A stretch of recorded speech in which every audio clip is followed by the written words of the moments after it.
Devon Lozej Kelton Sneve, welcome, guys. It's so good to see you again. You as well, Andy. Nice to see you. Welcome. And I would like to give you an official thank you and congratulations from myself and MMA because you are my first ever dual interview. So this is kind of cool. Yeah. couldn't have picked a better two. I know. You guys are like, Yeah. and especially with Devon's nickname of the Dream, you guys are the Dream Team. Dream Team for No sure. kidding. Speaking of, look at his merch that he just dropped. That's his new sweater, new shirt that he's got on. So everyone could buy that from him too.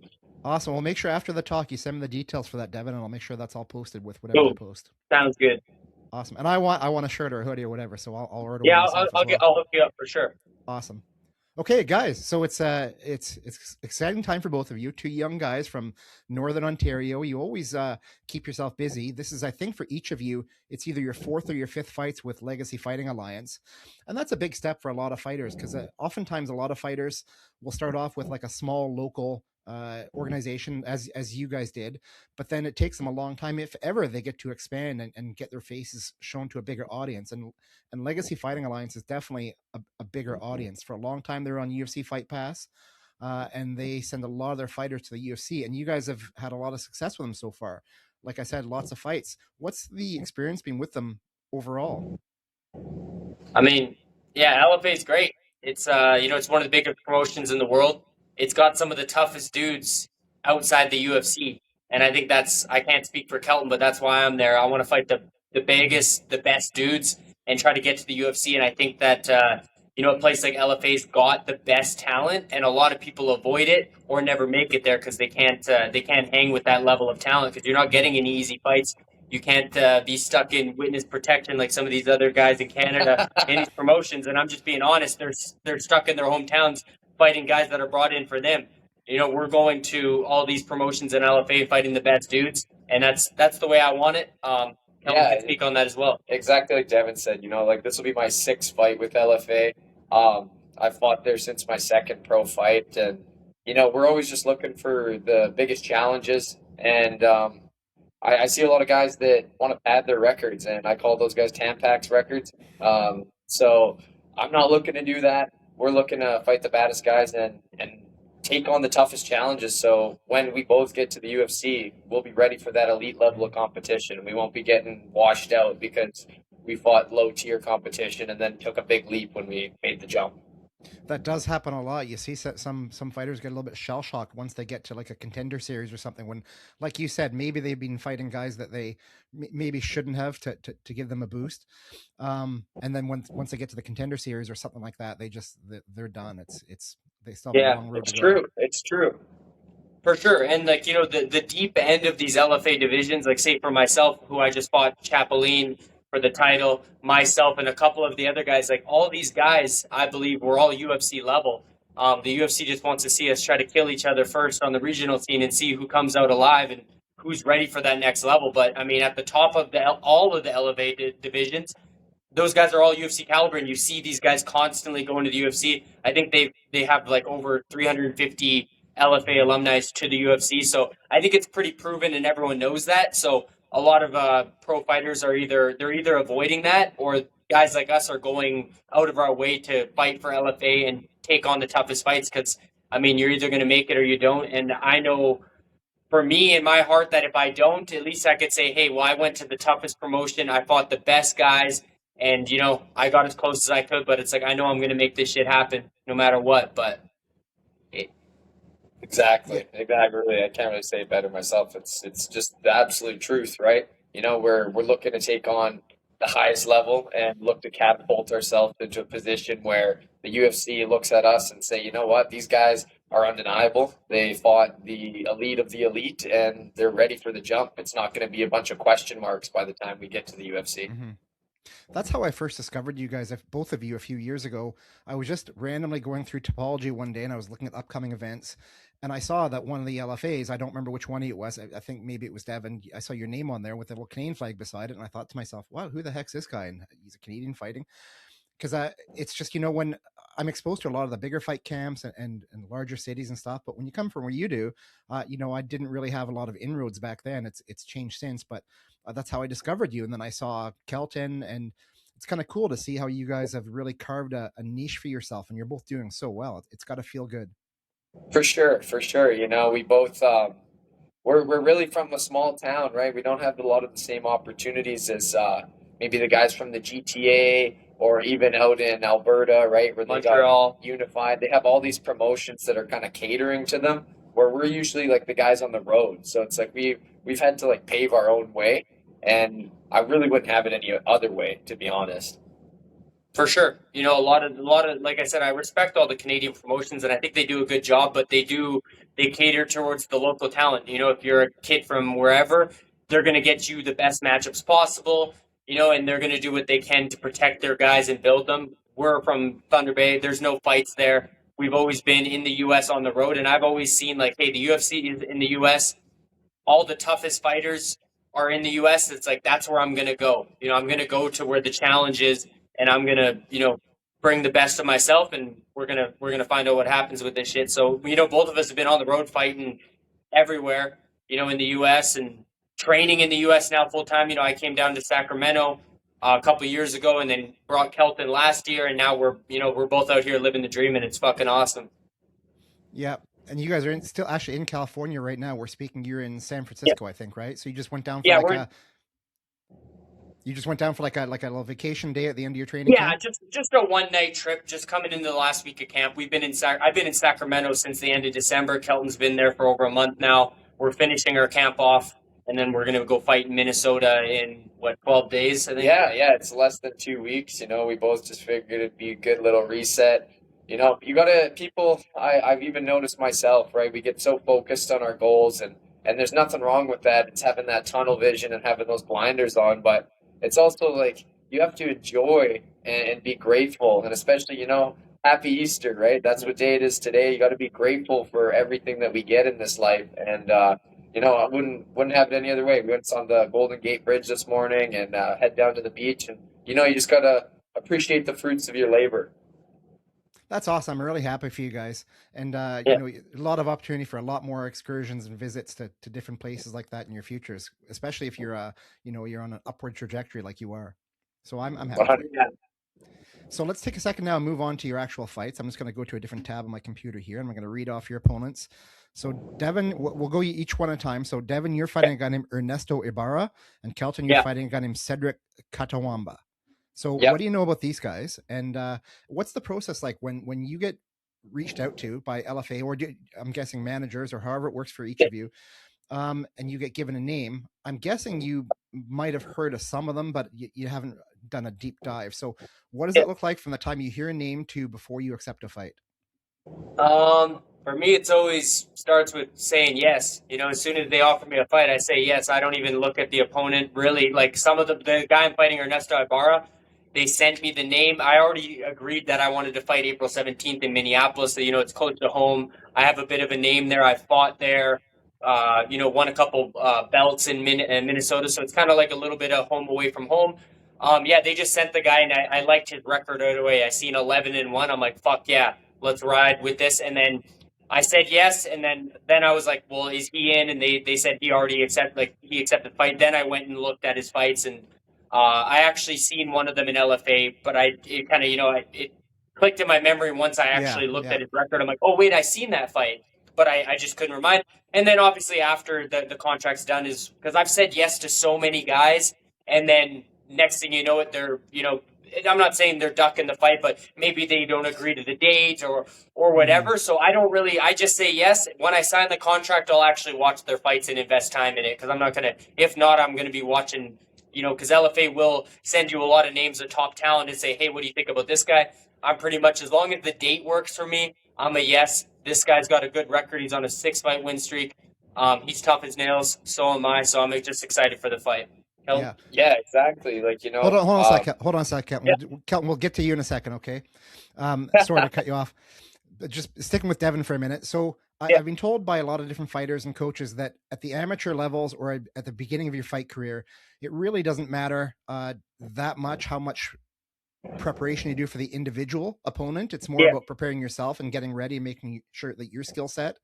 But as you progress and you get higher in ranks, and especially when there's a lot more on the line, like this is your guys living, it's crucial that you have a good understanding of your actual opponent and know what he's good at, what he's bad at, Yeah. where he might be able to capitalize.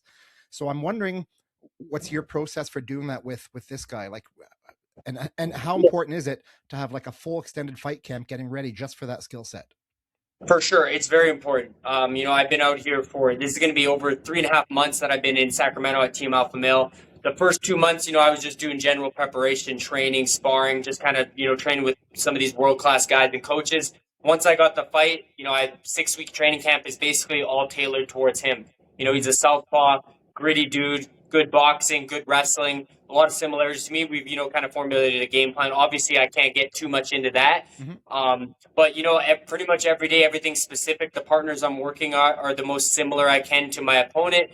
I've watched most of his recent fights, and, I have a process that I'm following with coaches and whatnot. And yeah, at this level, I mean, it does matter a lot because, it's not like you're just fighting some low level guys. Like these guys are, preparing to, kill you in that cage. So it's like, I'm looking to do the same. But at the end of the day, me and Kelton were just talking about it on the drive up here. It's like, we all have weaknesses. We all have flaws, strengths. It's like, it's my job to go in there, exploit this guy's before he exploits mine, and try to get the win. Because at the end of the day, I don't really know what he's going to do. He could come in wrestling.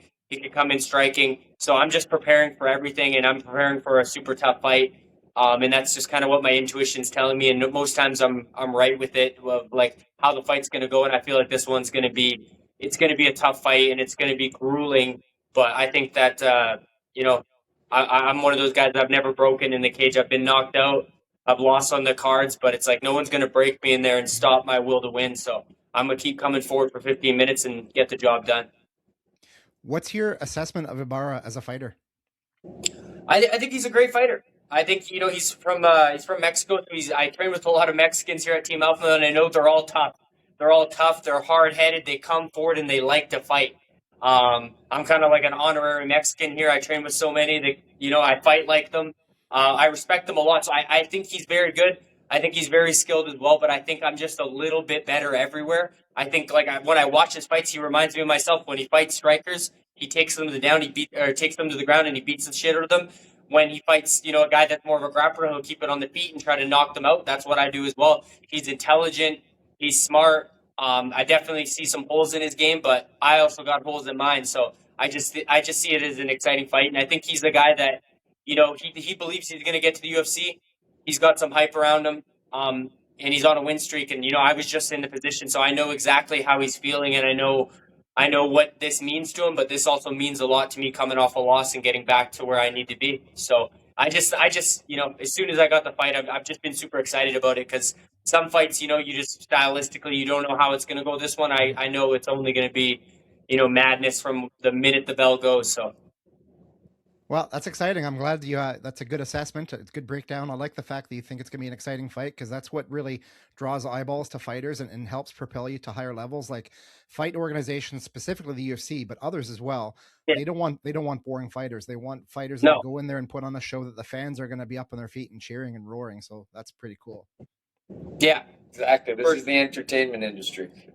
Yeah, it really is. It really is. Don't get it twisted. I'm coming for performance of the night. I want to knock this motherfucker out in the first round if I can, but I'm just accepting the reality that it might be 3 rounds of us, going to battle and, showing off our skill. And I'm fine with that too, but it's like, I don't really want to fight of the night. I don't want to break my face if I don't have to, but I will. But, I'm trying to get a performance of the night, another knockout, something sick, something for the highlight reel. That's what I'm hoping for. But exciting. Well, I hope you get it. So best of luck on that. Now, Kelton, let's talk about your fight.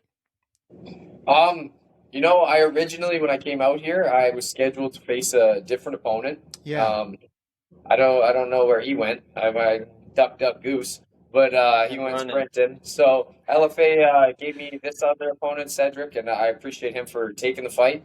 I respect his skill set. I just know he's been out of the game for about 2 years now, right? And that's a pretty long layoff. And for me, I've been very active. I'm now on a 2-fight win streak after losing a close split decision at LFA 200. And I'm looking to just keep on cementing myself and keep on proving that, I am the elite of the elite, and I am the guy that the UFC will be calling on. And that's really it. You know, I think going out for this fight, I respect his skill set. I respect what he brings to the table. He has my full attention. It's undivided.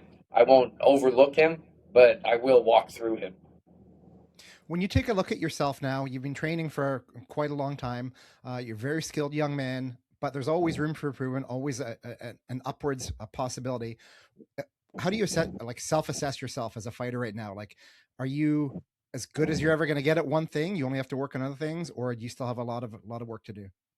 I think it's a mindset thing, right? If you look into it, there's always these talks, like even in anthropology, like a growth mindset versus a fixed mindset. Mm-hmm. And I know I always have that growth mindset. I think the ceiling is as high as you can put it.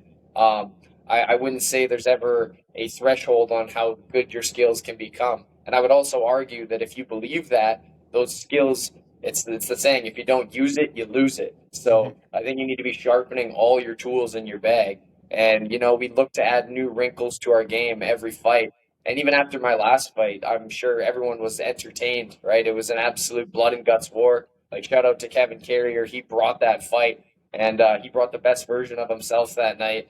But I also showed that I got like the heart of a lion. And if I need to walk through the fire, that I'm willing to. And, you know, if it's a trench war, like, I got the biggest shovel and I'll dig deeper than anyone. So I've showed that I got both the skills, the heart, and the grit to pay the bills, man. Hearing you talk, it raises a couple questions in my mind. I don't often hear a fighter say the word anthropology, which is the study of human nature. Has it always been something that has interested you in sort of learning about people? And I'm wondering about, for both of you, when it comes to training for a fight, everyone talks about the fight camps and the physicality and the reps and the rounds and the sparring and stuff, but not often do we hear about the mental preparation, any sort of psychology tricks, or not even tricks, any sort of things you look at or apply to yourself during your training, or a mindset? I absolutely do. I absolutely look at those things. I think every fighter can attest to this, right? Like, you know, we get our bodies ready. We're in the peak performance shape of our lives, but going out there, it's 90% mental. If you don't have what it takes between your ears, you'll fold under the lights. And I think mental work's something that all fighters should be doing and practicing. I think it's very important because on the night, it's about operating at the highest level. And, you know, your brain is the one that's going to be making those decisions. And I think the GOAT, GSP, always says that, like, the muscles help fighting, don't get me wrong, but it's like my mind has won me every fight. And I believe that, like, understanding yourself and understanding your opponent and understanding how to break a man's will is a vital thing for fighting. That's pretty cool. Just to think about, because I know I've been in that case where you're in the training room, and I've always been a bigger guy, and I'm just a hobbyist, right? So I'm not like a hardcore killer like you guys. So, you know, I might be huffing and puffing a little bit at the end of the jiu-jitsu warm up before the class even starts. And I know that when you go deep in the rounds and you're drilling hard or you're sparring or something, I know for me personally, nothing sucks in the world more than gassing out and just being tired. And I find even myself, like, once again, a hobbyist, my mindset, I look for ways to give up and stop and get out of it. I don't always do it, but, you know, it's there. So I guess that's something you sort of train yourself to fight through. Yeah. Yeah, exactly. I would say, like, you know, Devon and we kind of have built this style together. You know, we've it's hard nosed. We have the ability. We've come from a small town, man. We are tough people. We are tough individuals. We come from a tough land, and you really, like, I don't think you can teach that stuff, but, you know, we're always willing. We have the cardio that can go for days. Like he said, like, we're not the type of guys that are looking to slow down a fight or quit or break. It's like, we're always willing to push forward and find a way to win. I think that's a really important part of a game that you need to have. And I know a lot of guys don't. And, you know, I'm willing to test it, and I'm looking to go out there and impose my will on Cedric on April 17th.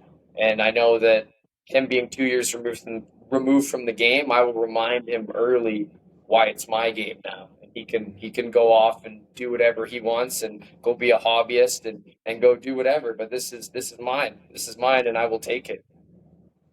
Yeah, and just to touch back what you were saying about the mental, for me, I look at it as like, you know, you got to train your mind just like you train your body, right? You got to keep your mind in shape for fighting. you need to constantly work on it, just like your body. You get injuries when you lose. Like after my last fight, I felt like I had it, it's like an injury to my mind. I had to rehabilitate my mind and get it back to a place where I could prepare for a fight psychologically, because you get these wounds from battle in your mind and from training, and you gotta, you got to take care of that, just like you would with your body. You ice your elbow when you hurt it. You hurt parts of your mind deep in your psychology. And I'm not super smart with it, but I know it for fighting. I know what goes on between my head, and it's like it's a daily practice of, just making sure your mind is in the right space to go to battle. Because the farther out from a fight, it's basically physical. 3 months out, you're just training every day. Every day. Now we're 12 days out. It becomes more and more of just what goes on in your mind every day. The physical's already done, the preparation's happening, but it's like you're more in your mind, and your mind can go a lot further than your body. Your body will break, but if your mind is there, you will go forever and ever and ever. But if your mind quits, it doesn't matter if you're in shape and you could run 10,000 miles, you'll quit like that. And it's like, I sometimes forget that when I fight a lot of these guys, and after one round, they're ready to quit. And it's not that they're not in shape and they're not great fighters. It's just here. They have, weakness here. And it's like, that's basically when I'm looking to attack someone in the cage. It's not physical as much as it is mental. I'm trying to attack you here. If I can attack you here, you're going to be dead fast. Versus if I attack the body, it's like 15 minutes ain't enough time for me to hurt your body enough for the most part, right? That's just the way I see it. Yeah, for sure. Well, it's kind of cool that you guys are both on the same page like that. It sounds like you do everything together. You train in Canada together. You train in the States together. You've got the same mindsets. Yeah. You said you're working on a fight style together, which is kind of cool. Yeah. It's like a high pace, high action, never ending, like push kind of fighting style, isn't it? Yeah, it's we got the same dream, but it's like we're on different missions. We both got to fight the same night. We've done it before, and it's tough. And it's like I've wished the best for him, obviously, and I want him to win, and I know what he's capable of, and I know he's going to win. But that night, it's like we have to separate ourselves and focus on ourselves, Mm-hmm. But every other day, it's like it's so awesome to be here with this guy and be able to train. And I look over at practice, and we're training at the highest level at Team Alpha. That's one of the best gyms in the world. And I see him over there choking some dude, and I'm on top of some dude, and we just smile at each other. And it's like, some days it doesn't feel real, but it's also super comforting. I remember the day he got out here, I'm like, shit just felt a lot more normal. Out here, it's like, it's all business. But now that he's here, it's like, it's still all business, but it's like, it gives that home comfort, and just, we keep each other motivated. If one of us is tired one day, it's like, hey, get up, motherfucker, it's time to train. Yeah. And you're like, shit. Yeah. And you're like, oh, this guy's working hard. Oh, he's going to try to out sprint me on the hill. It's like, I don't think so. Yeah. I don't think so. So it's always that healthy competition between brothers, man. Yeah. Love it. Yeah, you're your accountability buddies. For sure. Exactly. So, Devon, let's take a second now. I know we talked about this already, but I don't for the life of me remember if we talked about this before we started recording or after we started recording. And it's not going to hurt if we talk about it a second time. Just talk about your hoodie that you're wearing and your merch that you've developed, and talk a little more about it. These were just some local ones. It's kind of, if you could see it, it said the dream. It's kind of like a Metallica. One of my sponsors back home helped get it done. They're going to be, I don't have them on sale. Like, I have some stock back home that I'm going to sell after the fight, and that's been selling a bit. But there's probably going to be an online way to order, and I'll be able to keep people updated. I've just been really busy out here. Taking care of these things are kind of, it's kind of difficult when you're in fight camp and you're 3,000 kilometers away from home.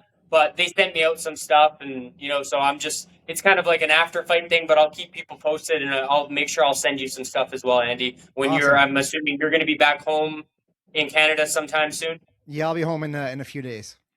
Okay. Well, yeah. Then after the fight, I'll be home in less than 2 weeks. I'll connect with you, and I'll be able to get you some stuff and whatnot. Nice. Yeah, I think there's ways to do it really easily. I know Aaron Jeffrey, he's a middleweight, fights in the PFL.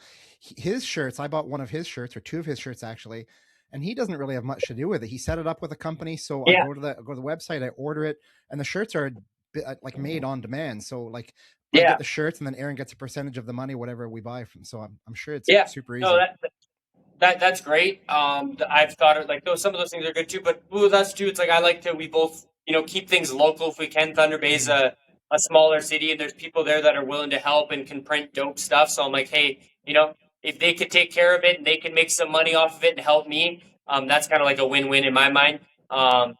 maybe, and obviously just being realistic with my brand, it's just like, it's like we're fighting an LFA, but it's not like I'm some big superstar. So it's like I like to just be able to sell stuff to people back home locally, and then maybe once I'm in the UFC, I'll be pulling some Aaron Jeffrey moves and selling some shit on a bigger scale. Awesome. You can do it. All right, Yeah, guys. I like what Devin touched on though, the fact that, we like to support local, right? Like we got our guys at Superior Screen Printing, like they've always helped us out, and they always get us like essentially everything we need, right? Like, we always come up with these ideas. Like Devin's got the Metallica version, and like the theme of his shirt is the Revenge Tour, right? I love that. It's his touch on it, and it's got all of his fights listed here everywhere he competed. Yeah, it's good. And it's us, right? It's like we're selling us. It's not just someone else marketing us, and it's always like nice to like help elevate a local company as well. It's always good to see people from our hometown elevating each other. Yeah, and build our brand where we started, because when you go to the UFC and shit and this shit takes off, it's like people, sometimes it's easy to forget where you came from. We're both from Thunder Bay. We fucking rock with Thunder Bay. I love Thunder Bay. But it's like we have to come out here and train. And some people look at it like, hey, we're taking off from where we started. But it's like we're just trying to do what's best for us. And we're trying to be the first UFC fighters from our town so that these future generations of kids can look to us and say, wow, this shit's possible. Because where we come from, you either play hockey or that's fucking it. So we're going to fight. We're going to get to the UFC. We're going to beat some motherfucking asses in the UFC. And if these younger kids are going to say, damn, maybe I won't play hockey. Maybe I'll try this fighting thing because maybe it's possible now because these kids did it. So can we. Exactly. I think that you touched on something, and this is something I've mentioned to a handful of other newer fighters in the past couple of years, is the importance of self-branding and getting in on that immediately. Like if you're a young fighter watching this, or if you're maybe even a more experienced fighter and you haven't done what I'm about to say yet, you need to do it today. Go online and register your domain name with your own name. So I've got andycotterill.com. There's nothing on it yet, but that's just mine now. And you should have that. And you should always have it, because if you're not profiting off your own name, at some point somebody else will. So you got to take care of yourself. Sure. Yep. Facts. For sure. Who is coming out to corner you when you go to LFA? So we got our head coach Matt Riche from Leading Edge in Thunder Bay. Shout out to Matt, the GOAT. He's the one that got this shit started for me. Basically got my first amateur fight, taught me how to throw a fucking punch, and the rest is history. But so yeah, shout out to Matt. He's cornering us both, and then we got some coaches as well from Team Alpha Male, Alex Sandoval, Josiah McHale, like guys that just train here are going to fly out with us and corner us. That's amazing. Are you going straight to Minneapolis from California? Yeah. Exactly.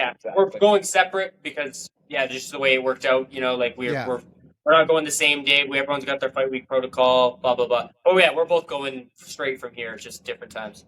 Nice, awesome. Okay, guys, last question of the conversation. Fantastic conversation, by the way. But I'd like to know from each of you: is there anything that we didn't talk about that you would have liked to have talked about? First, I just want to extend a big thank you to my sponsors. Right, I've got a few of them now. Caleb Hebert, good friend of mine. He's really helped fund my fight camps. My buddy Wolf Bannon from Bands on Feet.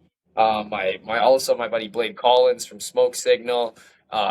Events, which is my buddy Anthony Valente, and Barry Macero, former cross country ski champion, national Canadian ski champion. Him and his son, they have a construction company. They helped me out a bunch. And, I'm just so grateful for all the support from local back home. I've acquired a few new sponsors too on my social media with Pier Haas.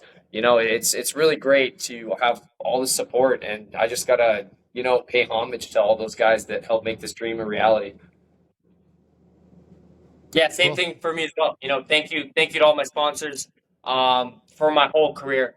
I understand how this business works. I've had some sponsors come and go, and it's like, they just trying to help out maybe for a fight here and there. I've had a few that have been with me my entire pro career and helped fund this. But, just shout out to every sponsor, even if you were a sponsor 10 fights ago and you gave me, a small amount of money to help me chase my dream. It means the world to me, because that's how I'm here today is, not just because someone gave me money a week ago, because somebody believed in me 5 years ago when, I was still finding myself in this shit. So thank you. Yeah. All my sponsors. And thank you, everyone. Thank you to fucking Andy for interviewing me. Yep. Thank you to everyone that watched these fights. Tune into LFA. You will not be disappointed.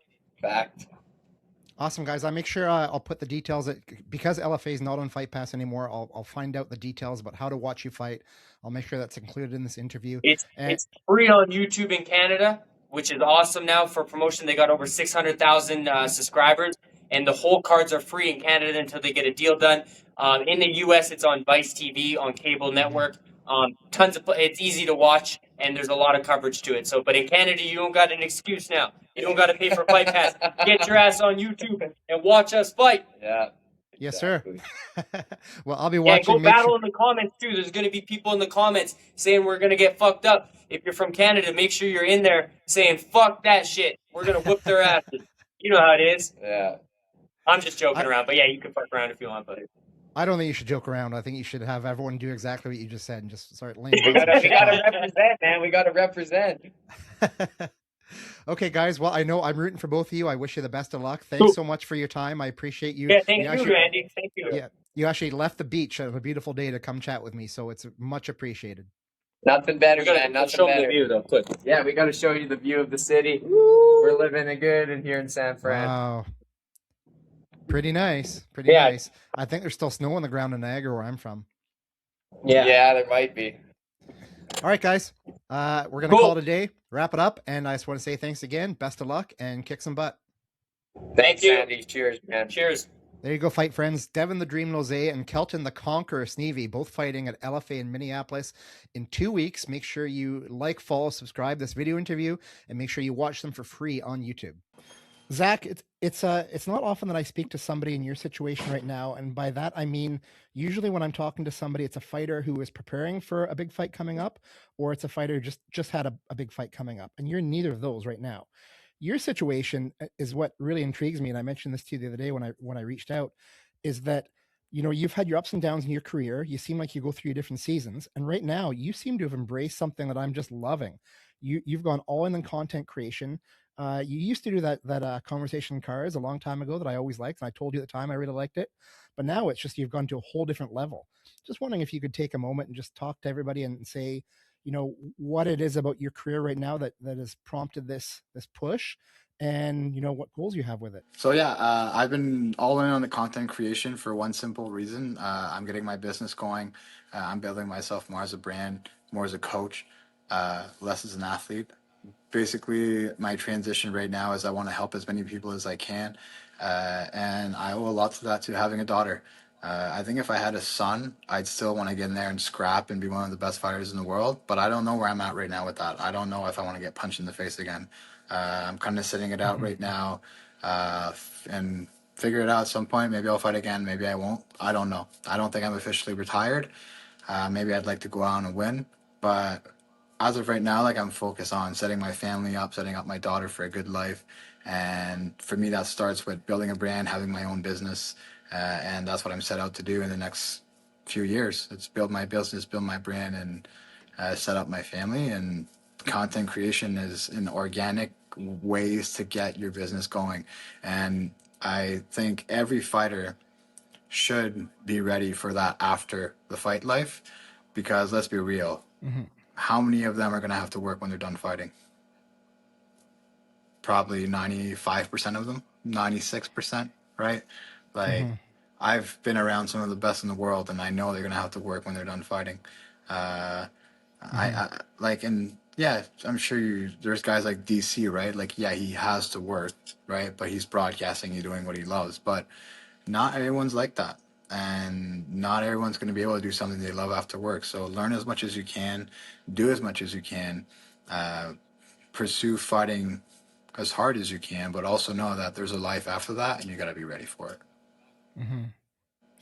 You're absolutely right, and I see this all the time. And even though I focus solely on Canadian mixed martial arts, there's an American fighter, Derek Brunson, who just came out on social media the past couple of weeks. He's fought in the UFC a bunch of times, and he's showing how he's working in a fast food place now and what he's doing to survive after the UFC. So it's like that with every major sport, whether it's a National Football League or NHL or what have you.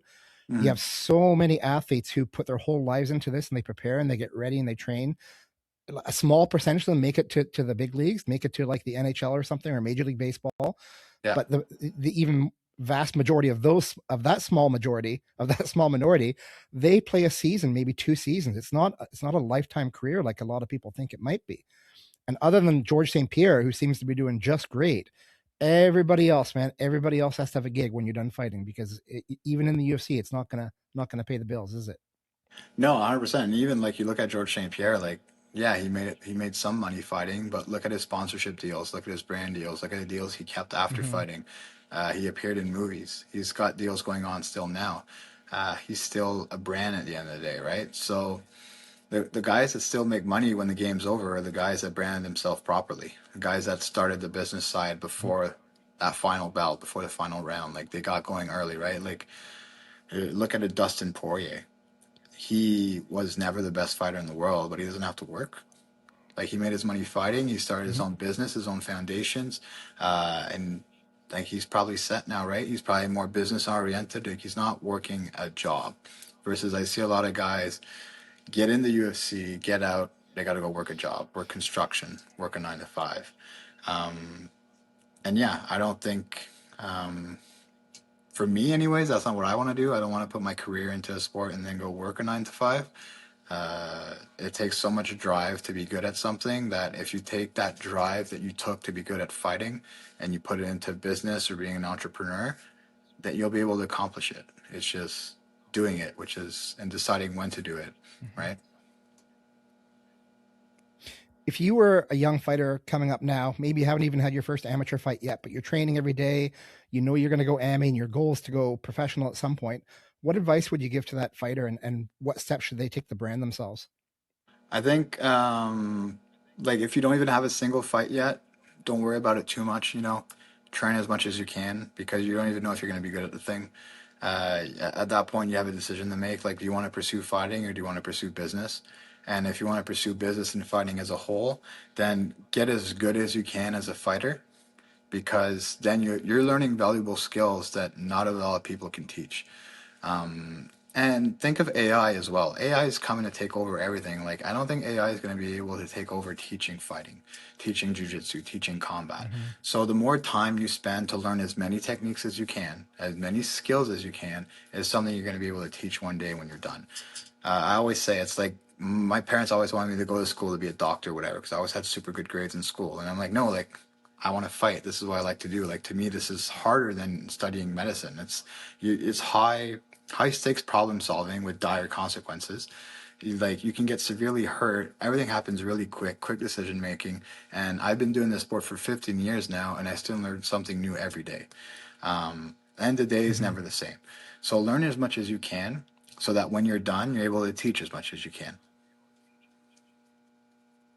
Yeah, that's great advice. Just to add on to that, I had a chat with a young fighter at a Thick Boy event, the last Thick Boy I went to, named Daniel Gombos. And he's an amateur fighter, amateur championship for Thick Boy, and he was asking me some questions. He wants to get into fight photography. So I gave him a bit of advice, and man, he just ran with it right away. Like, that night, he messaged me, like, I had to drive back to St. Catharines. So in the 2 hours it took me to get home, he'd already done some stuff that I told him to do. And that is, I don't know if you can tell me what you think about this. I think every young person, whether you're in mixed martial arts or any endeavor, I don't care if you're an architect or whatever, you should, the very first step, like, parents should do this for you, is register your domain name as your own name. So, like, I've got Andy Cotterill.com, I've got AndrewCotterill.com, I've got a couple variants on that. Everybody, you should have a ZackPowell.com, and everybody should have that just to have it in their back pocket so they can get started somewhere.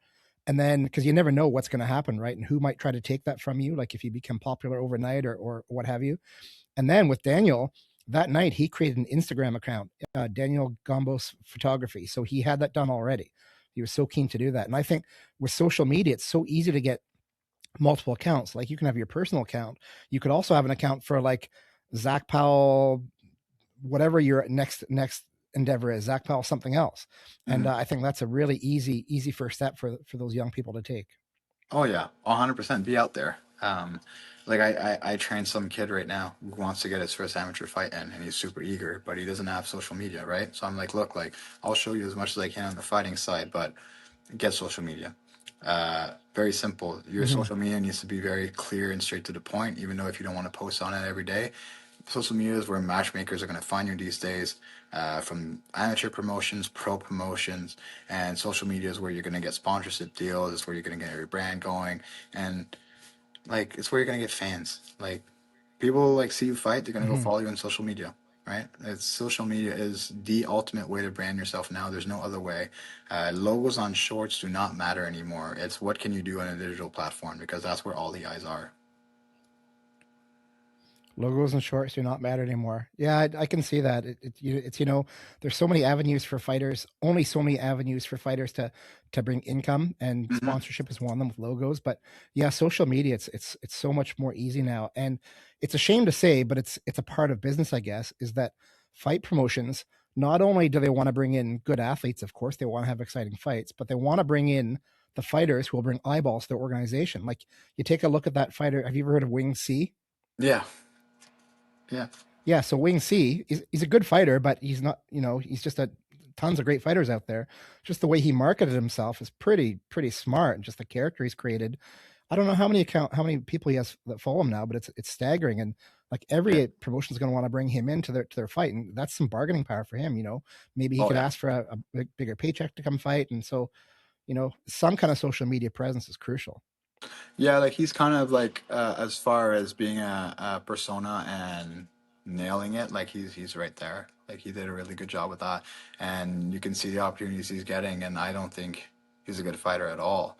So it's like for him, it's like a double-edged sword because he branded himself so well that everyone's out there to try and go and take his fame away from him. All the organizations want him, but now it's going to be a tricky road for him to get there because he's so well branded that and like the branding doesn't match the skill level.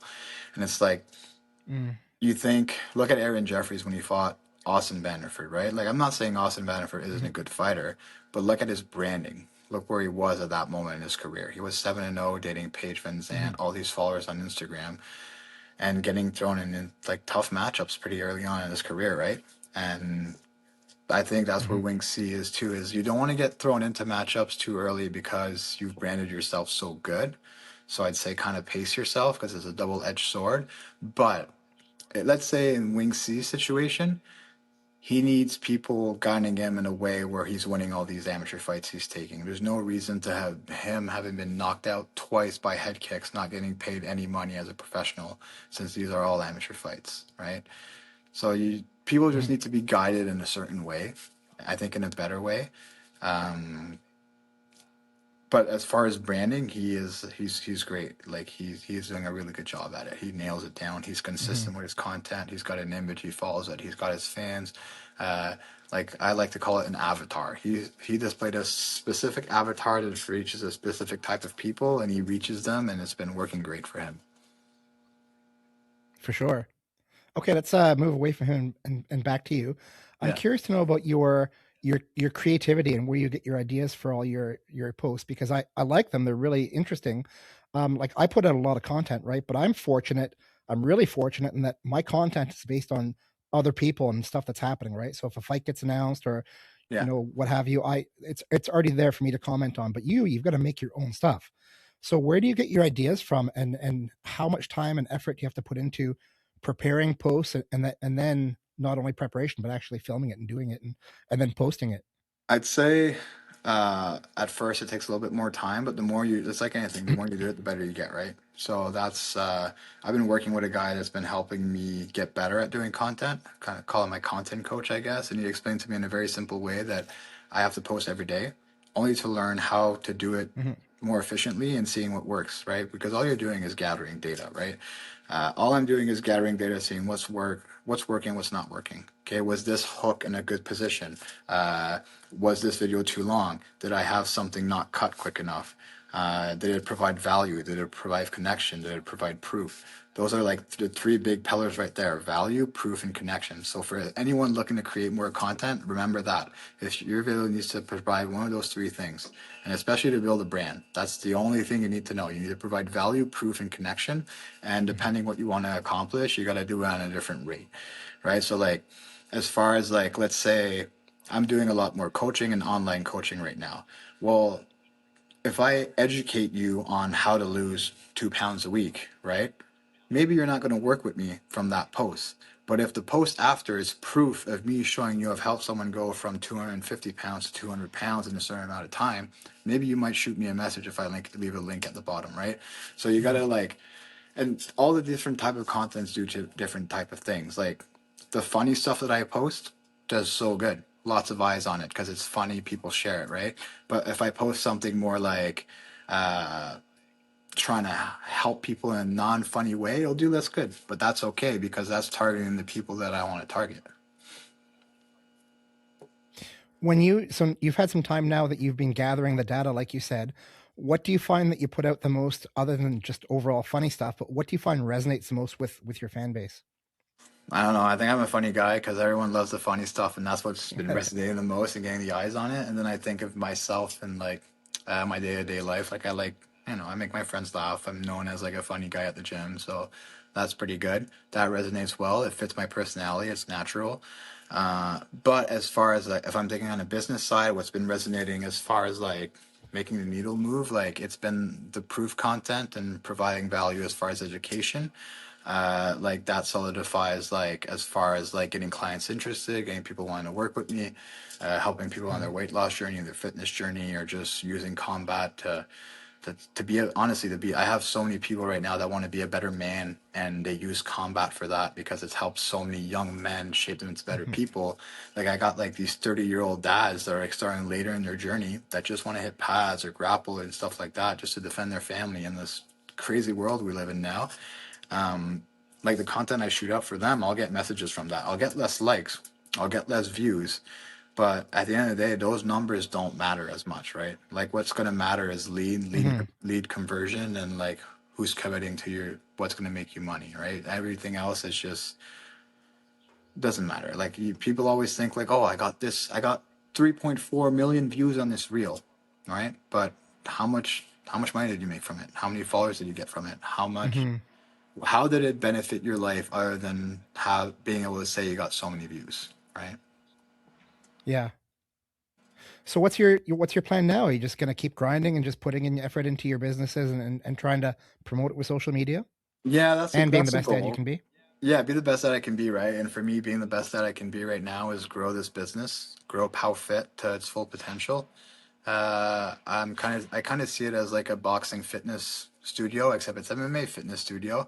And the goal is to franchise across Ontario and then eventually maybe Quebec and then get into the States. Have locations everywhere and like really just revolutionize the fitness games. Like I see people spending like $200 to $250 a month on an F45 membership, and just because there's a good sense of community, they feel like they get a good workout in. But at the end of the day, you don't learn that valuable skill. And I think here, as far as combat, you're going to learn that valuable skill. But at the end, your goal is also fitness, right, and community. I think in the traditional MMA gym, you get the people that want to learn the arts. You get a lot of the beginners that want to learn the arts, but the people that are there for fitness don't really stick around.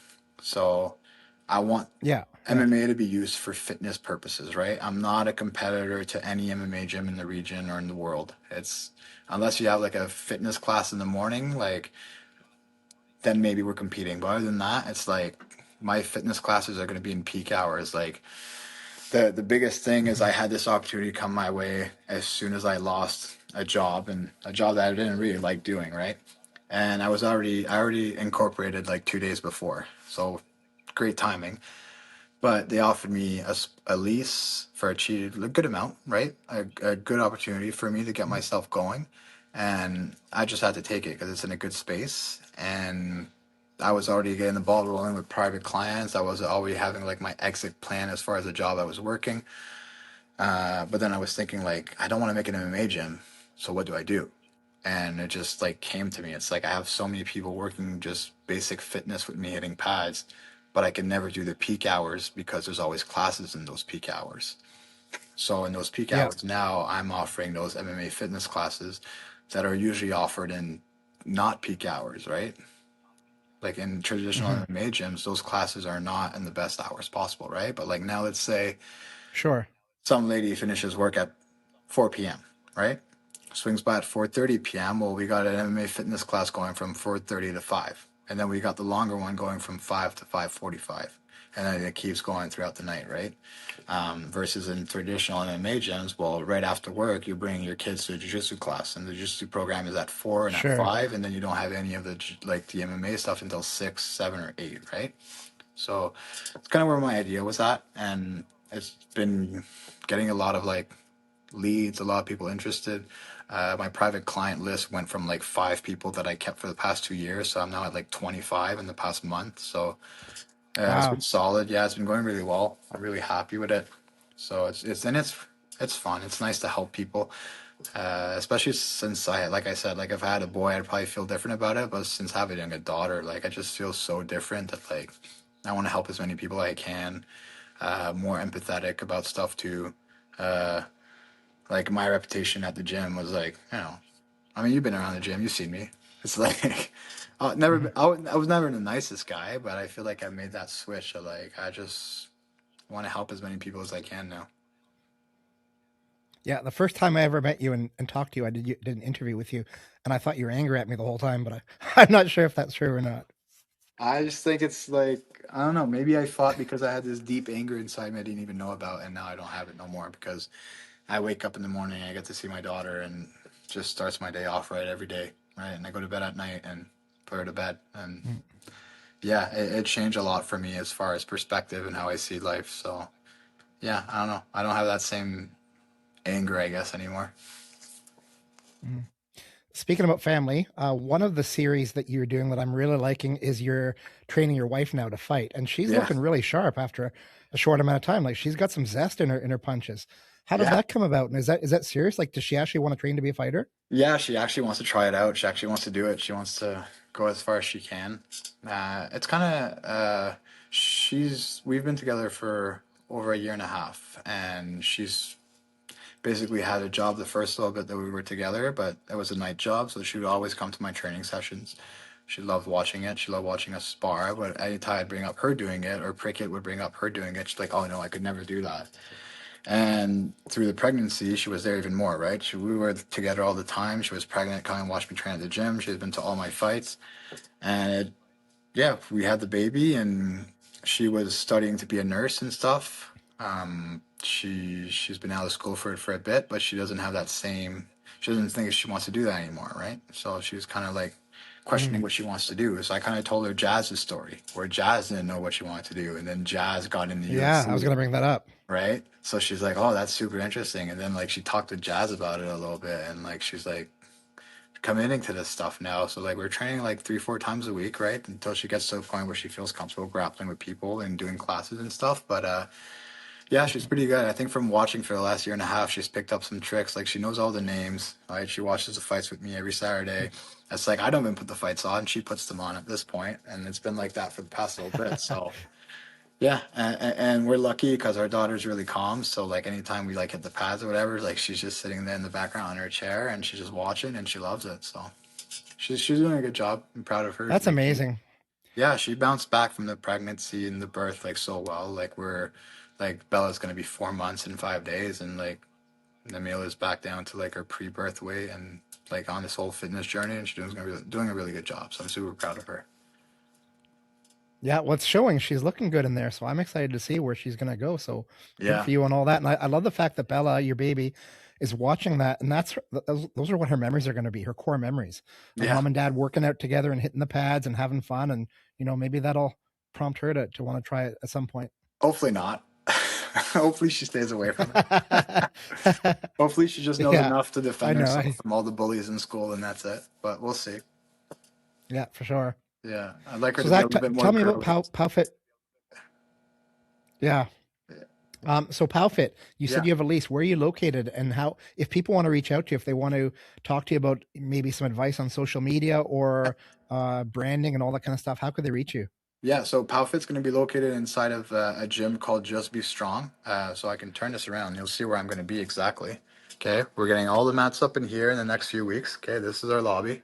Okay, this is where we're going to be in.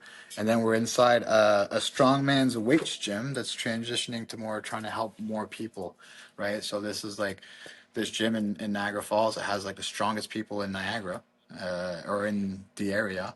And we're transitioning to trying to help more and more people because like they're trying to grow their business as well, and they're trying to service more people. It's a really nice gym. So we're having our gym located in here. It's a like private room in the area, and for anyone that's trying to reach out to me, like my Instagram, it's Powell_MMA. You can shoot me a message there. I'm pretty hands-on at responding to it.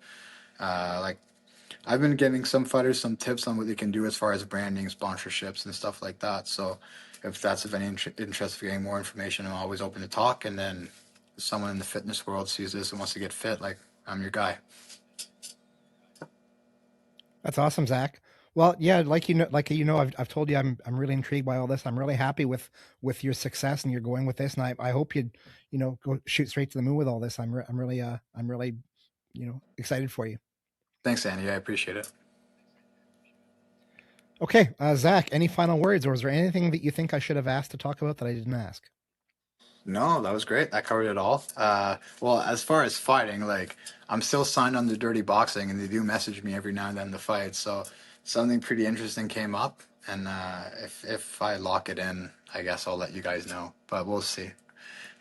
Helping Mikey get ready for his fight and getting punched a bunch kind of like lit a little fire in there. But we'll see where I'm at, because maybe that fire will disappear now this camp's over. Yeah, that's only a week away now. It's happening April 18th in Winnipeg. I'll be there to watch it. Any chance you'll be there? No, I won't be there. I just want to stay back, stick around with my family. So I'll be watching on TV. Yeah. Okay, Zack Powell, thanks again. I'd love to come out and visit your gym at some point, and we'll keep in touch, and I'd like to see where you go with this. And if there's anything else you need, don't hesitate to reach out. Awesome. Thanks, Andy. All right, thanks, Zack. There you go, fight friends. Zack Powell, professional mixed martial artist who is transitioning to a different stage of his life. And if you are in that situation and you want to learn, reach out to him, and I'm sure he can help you out. Alisha, it's so great to meet you for the first time. It's a pleasure. I've been around for a long time, and I've met a lot of people, and I've seen a lot of different things, but you're a first timer for me. So would you mind just taking a quick second? I'm sure you're introducing yourself to much of my audience as well. Just tell us who you are, what your name is, where you're from, and why we're talking right now. Yeah. Hi, Andy. Thanks for having me. First of all, my name is Alisha Kler. I'm the promoter for OFC. It's Okanagan Fighting Championship. We're based here in Vernon, in the beautiful Okanagan in BC. And you're talking to me because I have my third event coming up in a couple weeks. OFC 3 is happening April 18th here in Vernon. That's so exciting. I'm a big proponent of amateur mixed martial arts, and I'm guessing your show is strictly amateur, is it? It is strictly amateur at this time. Yeah, we've got MMA, kickboxing, and I do have a couple grappling matches on there too, but no pro, not yet. So before we get to the actual event itself, let's take a step back and just look retroactively. Would you mind telling me what was it about the environment where you are in Vernon that made you think that this was necessary? I know there's already a different Okanagan-based fighting league. I'm not sure what it's called, but just what brought you? Your husband Raj Kler is also with the organization. Between the two of you, what made you think that this was something that you should do? Yeah, so you mentioned my husband Raj, so he runs Unity MMA and kickboxing out of Vernon here as well. And we had over the last, I'd say probably 10 years, quite a few amateur fighters that were looking for experience, right? And like I was saying to you before we started recording, it is a little bit difficult for amateur fighters, especially young athletes. Maybe they're in school, maybe they have a job, maybe they have a young family they need to take care of. And so to take time off of work and finance travel and all that kind of stuff to get to, say, their debut or their second fight or something like that is a little bit prohibitive. And that's kind of the situation that we found ourselves here in the Okanagan. So we thought, well, it's a little bit of a gap that could be filled. Why don't we go ahead and fill it? So we started OFC just kind of, to provide an opportunity for athletes from the Okanagan to be able to fight at home and kind of skip that travel and financial portion that they were coming up against, and also to have an opportunity to perform in front of their friends and family, right? It's awesome when you can do what you love in front of the people that have supported you throughout your training camp. Prior to OFC number 1, had you any experience organizing any large scale event or anything like this? Not that large scale. So back in my athletic days in my 20s, I played roller derby for a number of years, and I ran a league and did help organize, tournaments and games and that kind of stuff. So a little bit, I'm going to say I wasn't 100% inexperienced, but this was definitely a step up from anything that I had taken on as Mhm. that kind of project before. As you mentioned, we had a nice little chat before we started recording, and you told me that essentially the learning curve from the first event to now, it was a big learning curve. You went through a lot. I'm sure there were a lot of Yeah. challenges. I'm sure you made some mistakes. I'm sure you've done a lot of great things. Where are you right now with regards to your comfort with putting on a show now that you're going to your third event? It's getting there. I'm like you said, it was a steep learning curve. Mistakes were made, that's for sure. But the what I've found most helpful in my comfort level, as you said, is building relationships with people who can help you get things done, right? Mhm. So it's not just the fight community, it's also the business community, it's also the city, right? The venue, the paramedics, the BC Athletic Commission, just communication with coaches and that kind of stuff. There's so many little moving parts when it comes to putting together something like this Mhm. that the more people that the more people that want to get involved, the easier it is. So I'm finding that as we grow and we make more connections in the community just across the board, it's becoming a lot smoother for me, for sure. That's awesome to hear. So do you find there's a lot of acceptance in the local community with a mixed martial arts fighting event?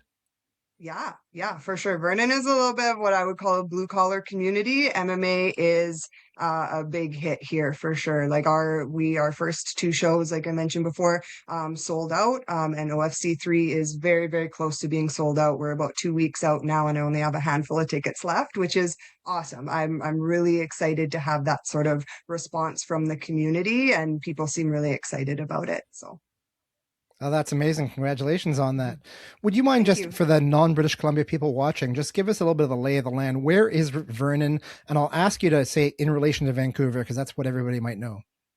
In relation to Vancouver, we're about 4.5 hours inland from Vancouver. Mm. So if that's helpful, we're in the Okanagan Valley. So we're about half an hour north of Kelowna, which is another kind of major landmark that most people Mhm. would know about if they don't know exactly where that is. But we're very close to Kelowna and Kamloops. We're about Nice. an hour south of Kamloops. Yeah, I've never been to Vernon, but when I was a child, my family, we used to vacation in the Okanagan at Lake Shuswap. We used to go there for like every summer Okay. in an RV, and I had some really Yeah. fond memories of driving along the Okanagan and stopping and getting like roadside fruit roll-ups, like with actual fruit made Okay, into yeah. roll-ups. That was so good. The dried Yeah, it was ones. Yeah. wonderful. It's Yeah, it's good beautiful times. here for sure. And I'm not from here. I am not a Vernon native. I grew up in the prairie, so I'm from the middle of Saskatchewan from a Mm. town that no one's ever heard of. And I some in my late 20s, I had driven through the Okanagan once and thought it was really pretty, and I wanted to move somewhere, so I kind of threw a pin and ended up in Vernon. And Mm. then I met my at that time future husband here, so here we are. Nice. You wouldn't be from Zenon Park, Saskatchewan, would you? Because I've heard of Zenon Park. Is that in Park? No, I'm not from. I'm from Kindersley, Saskatchewan. Okay, there you go. So There life we is go. good for you there. You're now a mixed martial arts promoter. What do you do with the rest of your life, Alicia? So you said Raj runs Unity. Are you part of Unity as well, or do you have another employment? I am. Yeah, I wear a lot of hats. So my career that I've been working on since I graduated college in my early 20s is I'm a animal health technologist, which is Oh, just a fancy way of saying a veterinary nurse. So I've been doing that for almost 20 years now, and I still do that. So even though I've kind of taken on this other job of MMA promoting, and I've also started teaching jujitsu fundamentals at Unity MMA. So I run a class there 3 days a week. I work at the vet clinic 1 or 2 days a week, and then I do this MMA promotion job on top of that. So that's pretty really busy. cool. Well, Yeah. then I'll do something with you that I haven't done with any other guest, but I'm going to introduce you to somebody. I'm going to let you say hi to Dexter. Oh, I'll great. slide out of the way for Yes, a second. please. He's right there. Oh, you're hiding. Yeah, Who he's a is good boy. that? He's Dexter. Dexter's a good boy. Dexter. Nice. I'm Oh, actually that's in good. England right now. So Mine are over I'm there in England right now, sleeping so he's an too. English cat. Oh yeah, yeah. Good. So yeah, you mentioned before that you're a BJJ purple belt. Tell me what it is Mhm. about Brazilian Jiu-Jitsu that enthralls you, or like so many of us, we take Jiu-Jitsu and we love it. Why do you love it? Yeah, I really love it because I tell people that, well, first of all, you're never done learning. Like you're never Mm, just now I know jujitsu and I'm done with it, right? There's always, always, always something new or a different way to do something. So it's kind of a continual challenge, even though you do obviously level up. I enjoy that aspect of it, and just to know that I'm never going to be done and there's always going to be something new to learn. But the thing that I kind of gravitated towards when I first started is that first of all, I like combat sports, like contact mm, sports, being in, like that kind of one-on-one action. I really do enjoy that. I said before, I played roller derby for years and years, which is pretty rough in and of itself. mhm. But I appreciate, especially with my really hectic life right now, is that when I step onto the mats, nothing else exists. Then, Yeah, it's almost like an etch a sketch for your brain. I can have 1,000 things going on and I'm worried about this and I have to be there yeah. and I have an appointment, and then I go on the mats and it doesn't matter until later. And then you You're can kind of absolutely go right. back into your regular life with a fresh mindset and a new perspective. And it really does help me to manage that kind of hecticness of the rest of my life. Yeah, I exactly what you mean. It's really difficult to think about your house taxes or Yeah, your upcoming driver's license renewal when you have someone in your back trying to choke you out. You got to concentrate on that exactly. right now. Priorities, right? Yeah. Yeah. So I wonder though, when you're ever sitting there cage side and you're watching the fights inside the Okanagan fighting championship cage, do you ever look at them and think to yourself, geez, I could do that. I could hop in there and I want to test myself? You know, I do jujitsu and I do enjoy it, and I like contact sports and combat sports and all that kind of stuff, but I personally dislike being punched in the face. So it's not, I do go to kickboxing every once in a while, but I enjoy more the cardio workout aspect of that. I've never really had any aspirations to, train specifically in MMA, and for sure not compete in MMA. I think my athletic glory days are behind me. Hmm. And I really do, I enjoy the organizational aspect of it, and the way that I'm able to support our team at Unity, and then also just the MMA athletes, the kickboxing athletes, the grapplers across the Okanagan. I feel like that's a role that I am really fulfilled in right now. So no, you won't catch me in there anytime soon. Hmm. When I look at OFC, you're kind of reminiscent of the early days of Fight League Atlantic. I'm not sure how familiar you are with them, but they're a fight organization based out of the Maritimes. And when they started out, they're on their 24th upcoming on their 24th event. And when they started out, this is what I tell owner Derek Clark all the time whenever we chat, is I really like the way they started off with, it was just a whole bunch of amateurs. There was 0-0 amateurs fighting 0-0 amateurs. Maybe if they were lucky, there was a 1-0 amateur that had to fight somewhere else. And over time, those 0-0 amateurs became 1-0 amateurs, became 2-0 amateurs, became like 4-1 amateurs, and ultimately became professionals. And now a lot of their fighters who started off being amateur fighters are fighting in the professional ranks in their organization. So I'm wondering if that's something like you envision for OFC. Do you think over time you might build up a roster of people who can just get really experienced and continue to fight for you? Yeah, that's the goal, right? Like we are not only providing a platform for like I said, our athletes and athletes across the Okanagan to be able to get experience, build their records up, and do it at home. But it's not something I necessarily envision. We've seen it, right? Our last two champions, bantamweight champion from OFC 1, Riley Marchand, she's pro. And Mm-hmm. then bantamweight champion from OFC 2, Curtis Anderson, he's pro, right? Mm-hmm. So we have 3 championship matches coming up on OFC 3, and I strongly, see that at least 2 of those 3 champions are going to be going pro in the next year or so. So it's Awesome. it's yeah, that's the goal. Like you said, to build a roster. You can't get good at fighting without fighting. So we Mm-hmm. really want to help promote and almost slingshot these athletes into careers that they're working towards. Yeah, Mm-hmm. absolutely. Okay, I'm going to slide my eyeballs away from you for a second and look at your page I've got brought up. I'm going to read off to you the 3 title fights, and maybe we can talk about those in a bit. So your bantamweight championship is being contested between Ethan Northcott and Justin Fernandez. Your lightweight championship between Dominic Perry and Sean Carroll, and your cruiserweight championship between Riley Houston and Terrell Johnson.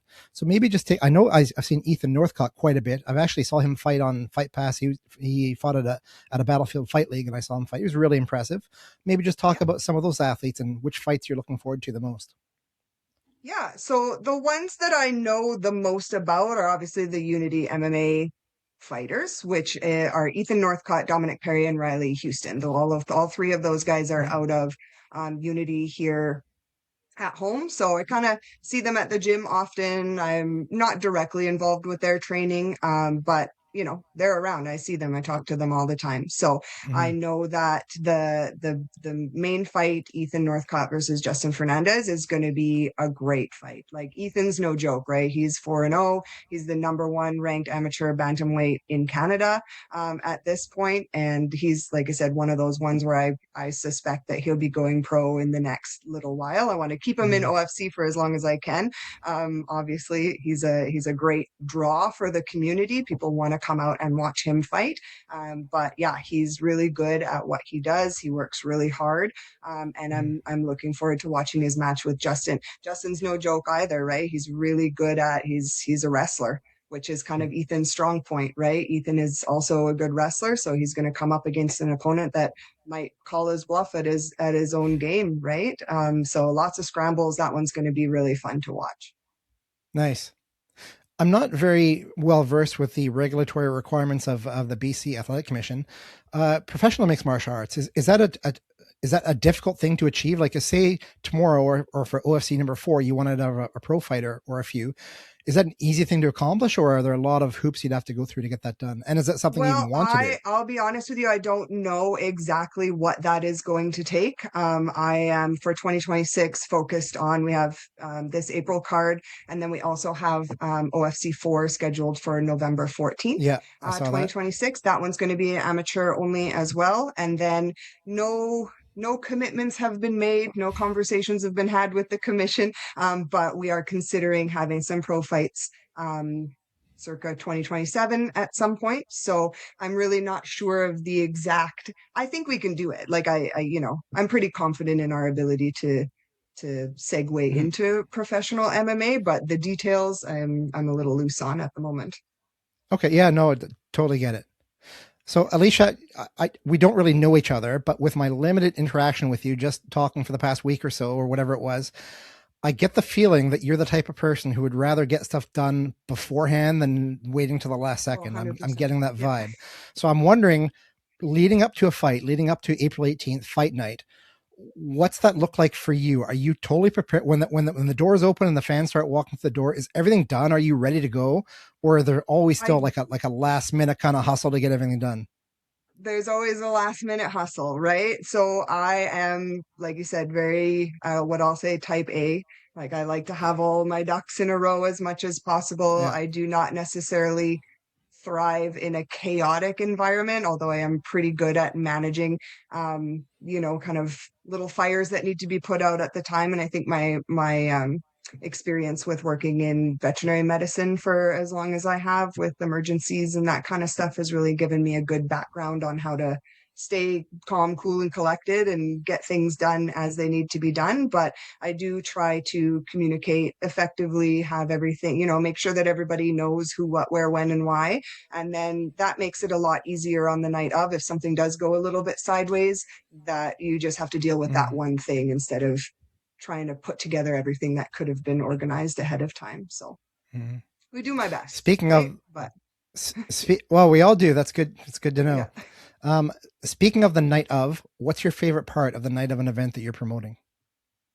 Oh, my favorite part of the night so far, and again, I'm gaining experience with this as I go too, so this might change in the future, but the part that I'm really looking forward to with this coming event is when everyone is in, the lineup is not at the door anymore, and we're started the fights and everything's going smoothly and everyone has they're drinking their popcorn and they're having a great time and the music is playing and everything is just running and we're actually having the event. And the fighters are getting ready in the back, and just once the ball starts rolling and it's no longer prep time, that's my favorite time, because that's what we've been working towards this whole time, right? All the hours, all the stress, all the texts, all the emails has come to this point where it's happening, and that's so fun. I really enjoy fight events. And so to have my own coming to fruition is the best part for me. That's awesome. That's really exciting. That's cool. Like, I hear you say it and I can just imagine. I've never put on a fight show, but I can just imagine like being in charge of the whole thing and being responsible for it. It could be nerve wracking, but it's also really rewarding. It's got to make you feel really great when you see all the pieces come together and the fighters get in the cage and everyone happy and everyone excited and having a successful night. It's got to feel great. It does. It feels really good. And like I said, there's always little things where you're like, oh no, I got to deal with that or run around or scoop. But I have such an amazing group of people around me, from the community, from the gym, from the commission, from the liquor team. Like, everybody's there to make sure that it's safe and fun and well run and everybody has a good time. Mm-hmm. And I'm not doing it by myself, even though it's my show, or however you want to put that. I'm definitely not out there alone. I have a lot of people that are there to support me and want to see it be successful and well run as well. Yeah, it's funny how some people might look at different successful people in whatever endeavor it might be, and they think they're doing it by themselves.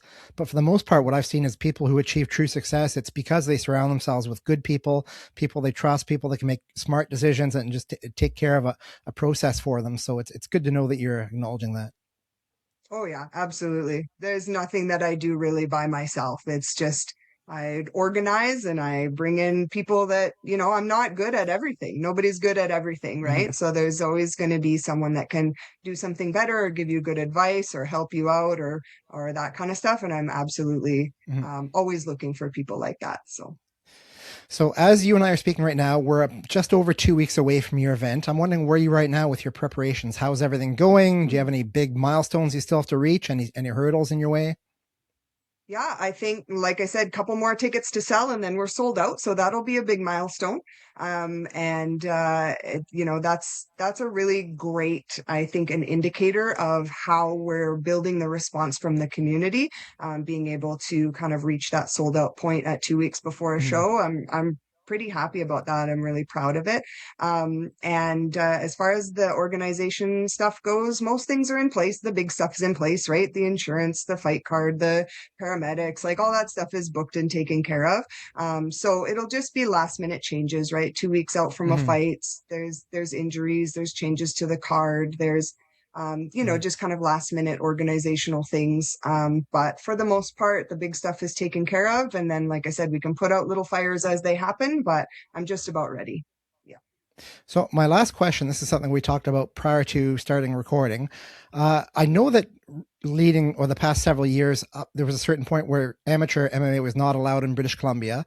It was finally accepted into legislation a few years ago. So now it's pretty commonplace. Mm-hmm. I'm just wondering what the acceptance like in the Vernon community with businesses and with the fan base and the people, just what it's like in Vernon itself. Are they very accepting? Are they happy that you have an MMA organization there? Yeah, I mean, for the most part, the reception that we've had is overwhelmingly positive. There's always going to be someone that's grouchy about this or that, but that's just with everything, right? You're never going to make everybody happy, but we are, incredibly grateful that actually I think it was 2019, there was a promotion called XFC. I think that might be who you were referring to earlier. Yeah. So XFC is run now by Bill Mahood, and they're up north, Grand Prairie-ish, I think. I just spoke with Bill. XFC did an event in 2019 here in Vernon, and that was the first MMA event in Vernon. I think it was 10 or 11 years because it had been banned. Right. By it's funny you brought him up. They were just I actually just spoke with Bill today, and the next XFC is in June in Grand Prairie. But I mean, no, there was something else. Let me just bring up a different page. I have a little tag. There's another Okanagan Fight Night. I'm not sure if that's what that is, but Okanagan it's not you guys. Fight Night is Victory International Promotion, and they're a Muay Yeah. Thai promotion out of Kelowna. Yeah, so they Okay. do Muay Thai, and they also have they do some gi and no gi jujitsu on their cards as well. Okay, cool. Yeah, yeah. So like I said, XFC happened in 2019 and it was a success. Like it was also sold out. It was great. Got a good response from the community at that time as well. And we were all geared up. So I wasn't promoter on that one. But like Bill was involved, Raj was involved. I helped behind the scenes coordinate some stuff and we were all really excited about how it went. And then 2020 happened.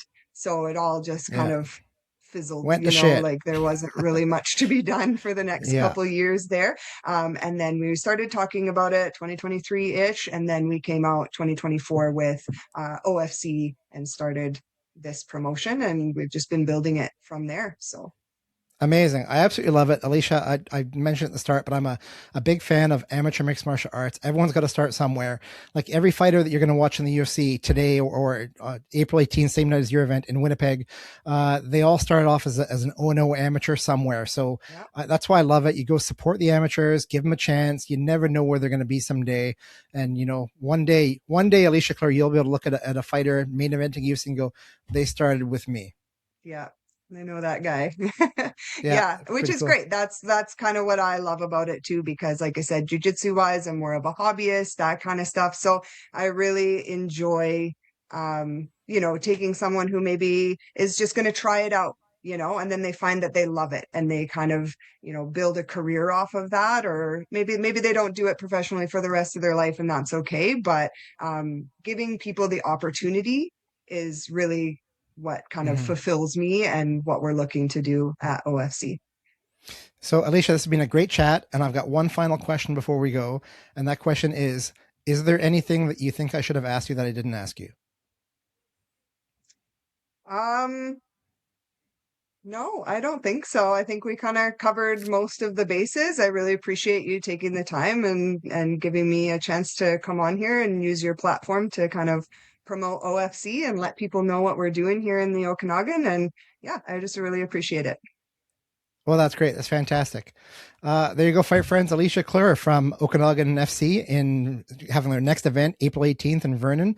Alisha, sorry, is it going to be streamed at all? Is there any way people can watch online? Yeah, it will be streamed. So you can go onto our socials. We got Facebook and Instagram. There's a link to a stream there through Valiente Media. And yeah, there's a couple general admission tickets left. Get them now. Otherwise, the stream will be your option. Yeah. Okay. And I will take the link to the stream. I'll put it on your page on MMA on my website as well. And that's it. So Alisha, thanks again, once again. And I appreciate your time and best of luck in your event. Okay. Thank you so much.